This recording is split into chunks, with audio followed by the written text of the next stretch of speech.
Welcome to The Explainer. Today we're going to tackle two things that can really trip you up in German: time and possession. They seem pretty simple on the surface, but German has its own very specific way of looking at them. I mean, if you've ever shown up an hour late because someone told you to meet at halb drei, well, you are definitely in the right place. Let's get into it. So this question really gets to the heart of it, doesn't it? In English, we just say time for, well, everything. But German, it loves to be precise. And honestly, figuring out why they need three different words is your first big step to thinking and, sounding a lot more like a native speaker. Okay, so check this out. It's actually pretty logical. First up, you've got die Zeit. Think of this as the big philosophical concept of time. Like when you say, jetzt ist die Zeit, now is the time. Then there's die Uhrzeit. The Uhr part is a clue. It means clock. So this is the specific time you see on your watch. You'd ask, welche Uhrzeit haben wir? To say, what time is it? And finally, we have this Mal. This one's all about counting. Like, zum ersten Mal is for the first time. See? 3 different jobs, 3 different words. Simple. And this same idea of being super specific carries over to the word hour. So if you're pointing to a time of day, say 11 o'clock, that's Uhr. But if you're talking about a duration of time, a 60-minute chunk, like how many hours you have to survive that really long opera, that's a Stunde. And this is so important because saying something like, I slept for 4 Uhren is a dead giveaway that you're still learning.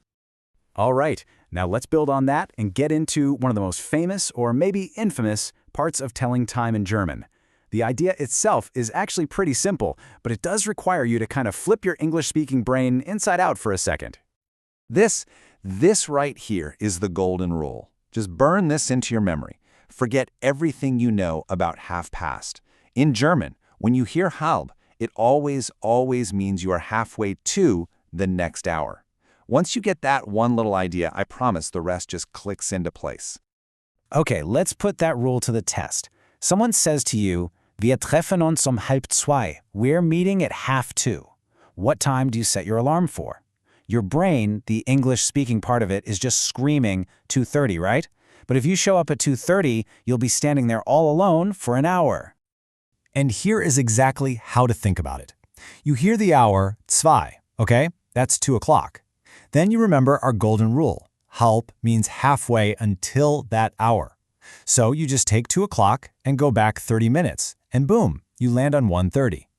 It's never 1:30, it's always halfway to 2.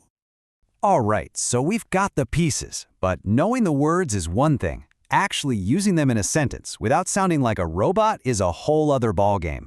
Let's see how this stuff actually works out in the wild. So, here's a totally normal sentence. Wir essen Frühstück 7:15. We eat breakfast at 8:15. Subject, verb, object. It probably looks pretty normal to you, right?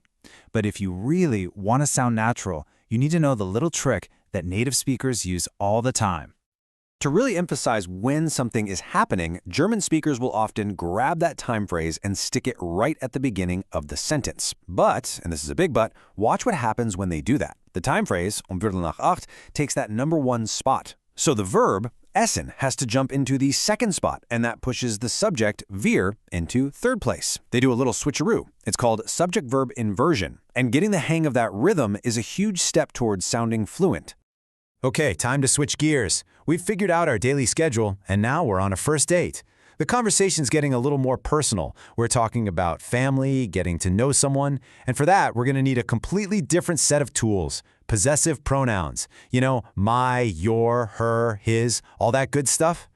So on our date, Ralph asks Mia about her family, and she says, meine Familie ist mittelgroß, or my family is medium-sized. Now, pay attention to that word for my. It's meine, with that E on the end. Why? Well, it's because the word she's talking about, Familie, is a feminine noun. In German, that little word for my has to match the gender of the thing you're talking about. Okay, I know what you're thinking. A grammar table. Yikes. But hang on, because here's the really cool part. Yes, the ending for my changes depending on the noun's gender. So it's meine Familie, because family is feminine, but it would be mein Bruder for a masculine brother. But look at that note at the bottom. This is the secret. Once you learn this pattern for mein, you've also just learned the pattern for ein, which means a, and kein, which means not a. It's like a grammatical 3-for-1 special. And this brings us to what might just be the single most important lesson for getting out of that beginner phase in German. It's not about memorizing a million grammar tables. It's about something much more intuitive: listening and just understanding the conversation. Ah, yes, the classic learner's nightmare.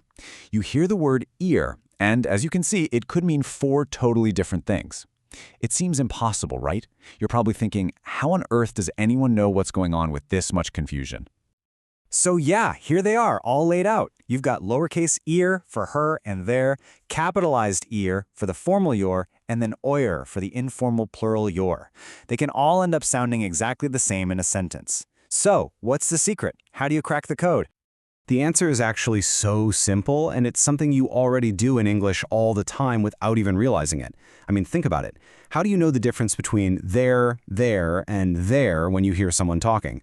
You don't pull out a grammar book. You just know from the other words around it. It is all about the context, and it's the exact same deal in German.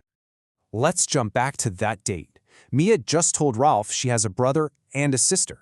So when Ralph then asks, "Wie sind Ihre Namen?" the context makes it 100% clear what he means. He's talking about the 2 people she just mentioned, so ihre here can only mean their. What are their names? But then, a few seconds later, the conversation is focused only on her sister. Mia says something about she likes to collect insects, so in the very next breath when she says, "Ihre Lieblingsinsekten sind Schmetterlinge," that exact same word, ihre, now has to mean her, because the context shifted from 2 people to just 1. The meaning is perfectly clear, just from listening. So, here's the big takeaway. The grammar rules, they're your building blocks for sure, but it's the context of a real, live conversation that actually brings the language to life. The answer isn't always buried in a textbook, it's usually hiding in the sentence someone just said. Mastering German isn't just about what you can say, it's about how well you can listen. So the next time you're stuck, don't just rack your brain for a rule. Just listen. What was the last thing that was said?